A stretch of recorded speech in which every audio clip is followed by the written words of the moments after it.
खाद्य सुरक्षा योजना के जब भी ऑनलाइन आवेदन किए जाते हैं तो उस समय श्रेणी का चयन करना होता है और जिस श्रेणी से आप आवेदन कर रहे हैं उस समावेशन श्रेणी का डॉक्यूमेंट एक ऑनलाइन अपलोड करना होता है। तो जब ऑनलाइन समावेशन श्रेणी का डॉक्यूमेंट अपलोड करना होता है और कोई सामाजिक सुरक्षा पेंशनधारी है, सामाजिक सुरक्षा पेंशन योजना के अंदर अभी आप स्क्रीन पे देख सकते हैं ये सभी योजनाएं आती हैं। तो इसमें से किसी भी योजना के तहत अगर आप पेंशन का लाभ ले रहे हैं तो आप सामाजिक सुरक्षा पेंशन योजना के लाभार्थी हैं और अगर इस कैटेगरी से आप आवेदन करते हैं तो आपका नाम खाद्य सुरक्षा योजना में सबसे पहले जुड़ जाता है।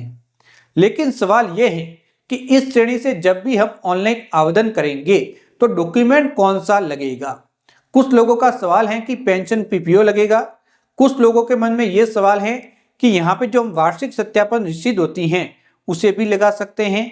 इसके अलावा ई-मित्र से पेंशनर का जो भी यहाँ पे प्रिंट आउट निकलती हैं एक अलग से जहाँ पे पीपीओ नंबर हम डाल के निकालते हैं, तो अगर वो लगाए तो क्या होगा। तो इस प्रकार के सवाल बहुत सारे लोगों के मन में थे। तो आज की इस वीडियो में कंप्लीट डिटेल में जानकारी देने वाला हूँ। सबसे पहले हम बात करते हैं कि जब भी सामाजिक सुरक्षा पेंशन योजना में हम आवेदन करते हैं तो सभी पेंशनर का पेंशन पीपीओ जारी होता है। शुरुआत के दौर में जब भी पेंशन योजना में हम आवेदन करते थे पीपीओ जारी होता था तो पेंशनर को दे दिया जाता था। लेकिन जब से ई-मित्र पे ये सर्विस ऑनलाइन हुई है, खास करके ग्रामीण क्षेत्र के पेंशनर को अब पेंशन पीपीओ नहीं दिया जा रहा है, जिसकी वजह से बहुत सारे पेंशनर के पास पेंशन पीपीओ मौजूद नहीं है। जिसकी वजह से लोगों के मन में सवाल है कि हमारे पास तो पेंशन पीपीओ है नहीं, तो हम श्रेणी के दस्तावेज में क्या लगाएं। तो यहाँ पे अगर आपके पास पेंशन पीपीओ मौजूद नहीं है तो उस मामलों में आप यहाँ पे जो वार्षिक सत्यापन करते हैं वह रसीद लगा सकते हैं, क्योंकि अगर आपने वार्षिक सत्यापन करवाया है तो वह भी एक पेंशन पीपीओ का हिस्सा ही हुआ।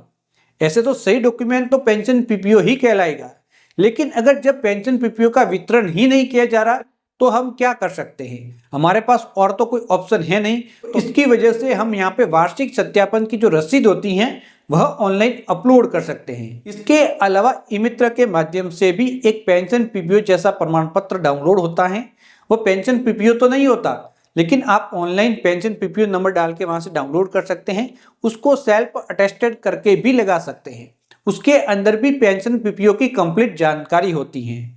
तो जिसके भी मन में सवाल था सभी को जवाब मिल गया होगा। इसके अलावा सरकार से कहना चाहूंगा कि जब भी पेंशन योजना में ई-मित्र के माध्यम से आवेदन किया जाता है तो जब भी आवेदन अप्रूव हो जाता है तो उसके बाद डिजिटल साइन वाला पेंशन पीपीओ डाउनलोड करने का ऑप्शन भी आप ई-मित्र पर जरूर दें, जिसकी वजह से जब भी किसी की पेंशन प्रारंभ होगी तो पेंशन पीपीओ ई-मित्र के माध्यम से ही डिजिटल साइन वाला डाउनलोड हो जाएगा और जब भी जहां पर भी जरूरत पड़ेगी तो पेंशनर अपना पेंशन पीपीओ सबमिट कर सकता है।